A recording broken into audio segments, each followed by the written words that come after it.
अस्सलामुअलैकुम दोस्तों, मेरा नाम है दोस्तों।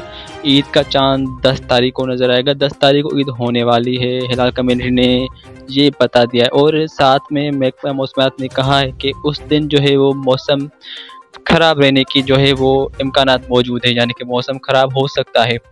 लेकिन हिलाल कम्युनिटी ने भी ये बता दिया कि 10 तारीख को जो है वो ईद होने वाली है और जो मौसम है वो ख़राब रहेगा पाकिस्तान के मुख्तलिफ इलाकों में। बस यही उम्मीद है कि ईद के दिन जो है वो बारिश ना हो, मौसम क्लियर रहे, ताकि जो है वो ईद हमारी अच्छे तरीके से गुजर सके, क्योंकि इम्कानात तो बहुत ही ख़तरनाक ज़ाहिर हो रहे हैं, क्योंकि उन्हें कहा गया है कि उस दिन जो है वो बारिश शदीद होने वाली है।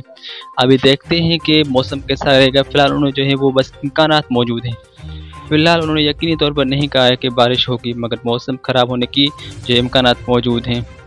इंशाल्लाह हम तो यही दुआ करेंगे कि उस दिन जो है वो बारिश ना हो और मौसम क्लियर रहे, ताकि हम इजीली जो है वो ईद को एंजॉय कर सकें। तो अगर आप हमारे चैनल पर नए हो तो प्लीज़ चैनल को सब्सक्राइब करें, साथ ही बेल आइकन को ऑन करें, वीडियो को लाइक लाजमी कीजिएगा और शेयर लाजमी कीजिएगा वीडियो को।